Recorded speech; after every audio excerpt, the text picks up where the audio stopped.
Hey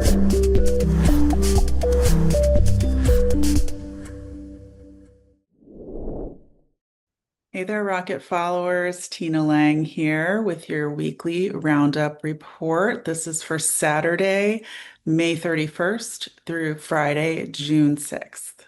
So, first, let's start with something positive. This week, the Melbourne Orlando International Airport announced it will be starting honor flights in the fall. The airport has three flights planned for 2025 starting in the fall. And if you've never heard of an honor flight, it's basically a free of charge flight to take veterans to Washington, D.C., so that they can visit the memorials built in their honor. If you'd like to get involved or learn more about Space Coast Honor Flights, visit spacecoasthhonorflight.org. After the closing of Rockledge Hospital, Orlando Health and Health First have announced that they are putting $1 billion into new ERs and facilities across Brevard County. Planned expansions include 4 new freestanding ERs by Orlando Health and 2 more ERs and a new hospital from Health First. We'll keep you posted on the progress. Then, as you may have heard earlier this week, there was a crane collapse at the site of the new Cape Canaveral Hospital on Merritt Island. 2 workers were killed after a construction crane collapsed at the new site in Merritt Island. The cause of the collapse was likely due to an incoming storm that produced winds of up to nearly 55 miles per hour. There's been a major update on the May 11th shooting that left Nathaniel Jennings dead in downtown Melbourne. Stefan DeJus, 24, is now facing second-degree murder after surveillance video allegedly contradicted his self-defense claim. Jennings, a college football player home on break, was unarmed and reportedly trying to run away when DeJust opened fire. The state attorney is now seeking to revoke DeJust's bond. If convicted, he could spend the rest of his life in prison. And now a deeply disturbing case right here in Melbourne. 61-year-old David Gerald Miller, owner of Dave's Auto Repair, has been charged with sexual battery on his disabled sister, for whom he served as legal guardian. According to investigators, Blink surveillance footage captured multiple attacks of sexual assault. The victim is a nonverbal adult with Down syndrome and has severe disabilities. Police say the footage was recovered by Miller's ex-girlfriend and confirmed through forensic analysis. Miller, who has a criminal record, claims the videos were manipulated, but digital evidence says otherwise. He has been arrested and the victim has been placed in protective care. The Palm Bay Police Department is asking for your help. They need assistance in locating missing runaway Kylie Charisma Campbell, age 14. She is believed to be with 17-year-old Jamie Lucas Shepard. Anyone with information is urged to contact the Palm Bay Police Department at 321-952-3456. And last week, we asked for your help in locating Leonard Samaj Woods, who was connected to a recent parking lot shootout that injured a 2-year-old child. After being named Fugitive of the Week and his photo spread across social media, he was tracked to Canaveral Groves and placed under arrest. And one final item tied to local crime. The Melbourne Police Department has launched a new interactive community crime map, updated daily to help residents stay informed about neighborhood safety. It's now live on the city's website at melbourneflorida.org.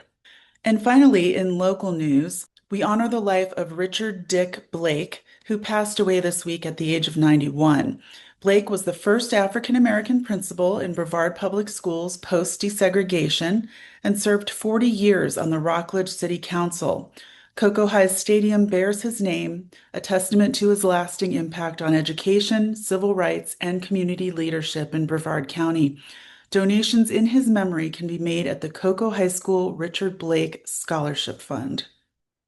And now a few items on the state and national front. Also announced this week in state news, former Congressman David Jolly has entered the 2026 Florida governor's race, this time as a Democrat.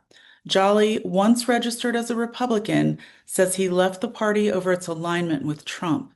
Now officially a Democrat, Jolly is campaigning on lowering housing and insurance costs, expanding public education funding, enacting gun safety reforms, and cleaning up ethics in local Florida politics. The race is wide open with Governor DeSantis's term limited, but with Republicans holding every statewide office and a million voter registration advantage, Jolly does face an uphill battle. Then a major shakeup in Osceola County this week.